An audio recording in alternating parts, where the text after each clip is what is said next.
Hey, buddy. What's going on? Yeah, it's Landsblog time, also known as Brand Blog. Yeah, you're getting equal billing, bud.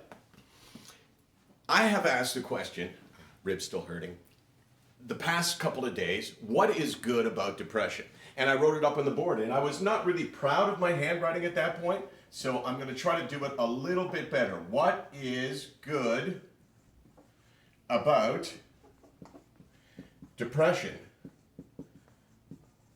You know, I worked in TV all my life, and I know that watching someone write is a really good aspect of television. That is great, compelling television. So what's good about depression? 2 days ago, I made the point that I had these broken ribs here, and I had a cold at the same time, and I pointed out that, you know, sneezing and coughing with broken ribs is not a good thing, so it's kind of a nasty combination. But I said that when you have suffered from really severe depression, something like a minor injury, like a couple of broken ribs and a minor illness. Sorry, men who whine all the time, oh my God, I'm dying, I have a cold. Not a whiner here. That is a minor illness. And when you have really been to the bottom and you felt like there was nothing really good in your life and that your day would be spent joyless and that ultimately your life was just disappearing in front of you, perhaps a bit dramatic, maybe not. Once you've experienced that, then physical pain, and this is just for me, of a minor variety especially, is a lot less relevant. So I could care less about this because I'm feeling good for the third straight day. I'm a 7, so ribs, cold, who cares? And then yesterday I pointed out that for me, and I think this is for a lot of people, you cherish just feeling normal. That all of a sudden when you go, hey, you know, I just feel normal and I love it. Oh my God, this is the best thing ever because I've had it taken away. And I made the analogy that it's like you would never walk around and go, ooh, you know what? It's just great to be able to walk. I love my legs. I cherish the fact that I can walk. But if you had it taken away, you sure would. So those are two things. And I thought, what else is there? Okay, what else is there? Here's something else. We'll call this number 3. Cost savings. I have found that being reclusive and staying on the couch and having no interest in outside life is very, very inexpensive. So I consider my times with depression, likely over the last 18 years, probably 5 years of it, I got money because of it. Not a lot of money, but that's one thing. Number 2, I have an excuse to do nothing.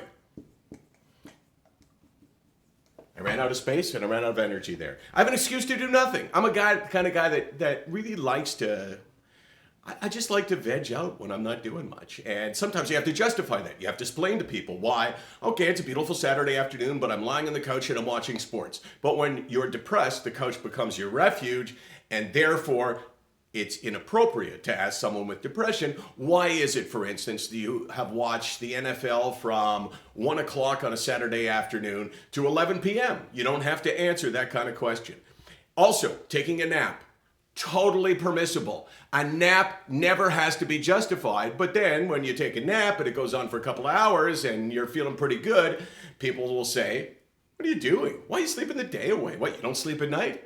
But finally, here's the thing about depression that I do value, really value, and that is sick, not weak. That the fact that I have suffered from this illness and continue to has allowed me the experience of talking to you in this situation. And it's not just the Landsblog thing, or Brandblog, or Landsblog, or both. It's also this whole entity called SickNotWeak. It's given me a chance to do something with my life that I never had before. I believe that most of us in our lives, for the most part, our jobs are neutral. I hosted a sports talk show for 18 years. Canceled last December. We're not discussing that right now. And the fact is, I always felt like I wasn't doing anything for mankind. Nothing good and nothing bad. Just neutral, which is how most of us live our lives. Just neutral. But then SickNotWeak comes along, and this pain that I've had inside me and this thing that has been so powerfully terrible for me allows me to reach out to people like you and say, I get it. I understand. I know what you're feeling. I've been there. You are not alone. And that truly is a gift. Who would have ever thought that I could say, depression has given me something really, really good. Not like I wouldn't like to stomp it out, not like I wouldn't like to give it back, but since I got it, This is a blessing. SickNotWeak.com. We're here every day, 24 hours a day, 7 days a week, and we are here for one big reason, because we want you to know that you're not alone.